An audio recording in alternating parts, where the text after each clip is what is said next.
Lieutenant Lyman Kidder, his scout Redbeard, and 10 enlisted men, Sergeant Oscar Close, Corporal Charles Haynes, Private Roger Curry, Michael Connell, William Floyd, Michael Gorman, N.J. Humphreys, Michael Halley, and Charles Teltow all died in the Kidder Massacre in July of 1867. They took Yellow Horse and another Sioux warrior with them. The battle took place around 20 miles northeast of Cleveland. Civil War officers weren't used to set-piece battles and go-for-glory suicide charges. The Sioux and Cheyenne warriors didn't use those tactics. They were light cavalry who didn't believe in set-piece battles. The U.S. cavalry needed to be far more nimble. Enter Lyman Kidder. Lyman Kidder was born in Braintree, Vermont on 31st of August, 1842. He joined the Army in 1861 and served in the Curtis Horse Regiment in the 5th Iowa Cavalry. Kidder then joined the 1st Minnesota Mounted Rangers and fought in 3 battles of Big Mound on the 24th of July, 1863, Buffalo Lake, July 26, 1863, and Stony Mound, July 28, 1863. In August 1864, Kidder joined the Minnesota Cavalry and for the next 2 years was stationed at Fort Riley. In January 1867, Kidder was commissioned as 2nd Lieutenant of the 2nd Cavalry. He served in Kansas and would take part in the Plains Wars. On May 18, 1867, Kidder took an oath of office in Washington, D.C. and became a 2nd Lieutenant in the M Company of the 2nd Cavalry. The Army ordered him to Fort Laramie, Wyoming Territory. Along with his belongings, he packed 2 flannel striped undershirts that his mother made for him. On June 16th, he arrived at Fort Sedgwick, near Julesburg, Colorado.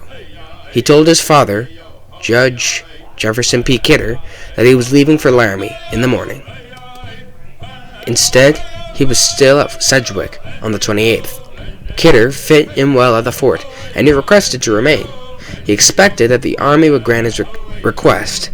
Until then, he wrote to his father on June 28th. He was taking dispatches to Custer the next day. He estimated that he would be gone for approximately a week. Instead, Kidder, his guide, and his men were gone forever before the week ended. Sherman ordered Custer to scout around the forks of the Republican River. If he found hostile warriors, he was to kill them and capture the women and children. Sherman promised to either meet Custer at Fort Sedgwick or send him written instructions. He didn't, and Custer's orders for Colonel Christopher Augur said he was supposed to return to the North Platte. Sherman did not override Augur's orders. He turned from the road. This would be a fatal choice for Kidder and his command. For Kidder, Custer's turn was fatal. Potter had ordered him to follow Custer's trail until they met. Kidder's detachment traveled during moonless nights. Rain fell, and company missed the 7th Cavalry's turn away from the Wallace Trail. Instead of Custer, they ran into roaming warriors, hunting for buffalo. Custer turned north toward Riverside Station, southwest of Fort Sedgwick, arriving on July 5th. He telegraphed for orders. Sedgwick asked had he heard from Lieutenant Kidder. Learning that the lieutenant was lost shocked Custer. A lost patrol likely meant a dead patrol. Custer's 7th and his scouts knew that the worst had happened. Another dead horse was found, wearing the U.S. brand, surrounded by unshod Indian pony tracks. Soon, buzzards were sighted, circling above. The stench was unbearable. Scout William Cornstalk and the 7th Delaware Scouts followed the scavenger bird through high vegetation. The warriors had stripped, scalped, mutilated, and disfigured the circle of soldiers. Their bodies were peppered with arrows, and hundreds of arrows littered the ground. The warriors had burned some troopers to torture them.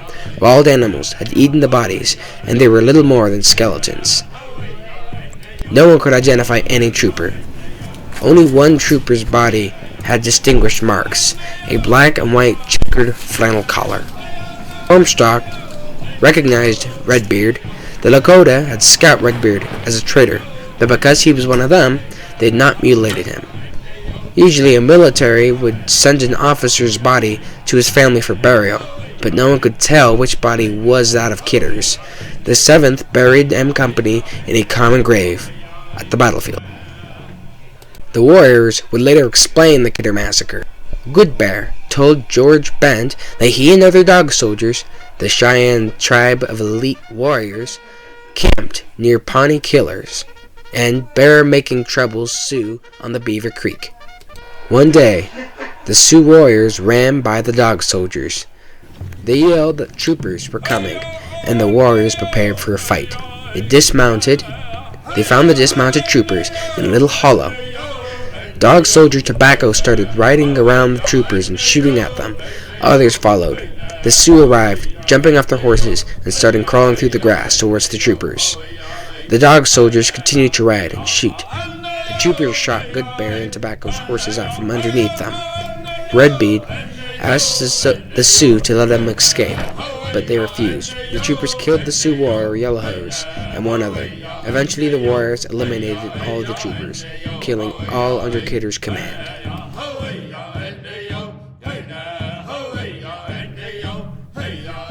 Kidder's father, Dakota Territory Judge Jefferson P. Kidder, wanted to properly bury his son's body.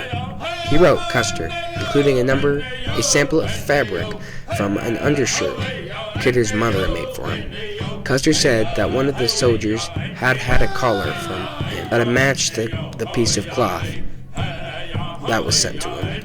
Soldiers commanded by Lieutenant Fred Beecher, who would later die in the Beecher fight, escorted the judge to the grave site and dug up Kidder's body to bring him home. They reached the site on March 1st, 1868, after a snowstorm. Kidder is buried in Kidder Plot in St. Paul, Minnesota. The soldiers were buried at Fort Wallace, southeast of present-day Wallace, Kansas. An obelisk honoring them is in the Post Cemetery, the only part of the fort remaining. When Fort Wallace closed in the 1880s, the soldiers' bodies were reinterred to Fort Leavenworth, where a monument honors them today. 8 years later, Native American warriors killed 3 buffalo hunters, very near to the same site. Their deaths helped spark the Battle of Cheyenne Hole, north of present-day Atwood. A week short of 9 years after Kidder and his men met their deaths, Custer and his men met their fate at the Battle of the Little Bighorn in Montana. Captain Miles Kellogg, who commanded Fort Wallace when M Company died, was among the slain and will be found on Calhoun Hill. Custer was among the fallen. The Kidder fight may be overshadowed by other bigger fights of the Little Bighorn and the Fetterman fight, but it would be a clear example and a warning to all those going west. There would be no quarter for any participants of the Indian Wars. Either Indian or white, no one would be spared from the bloodshed and the brutality that roared along the western plains.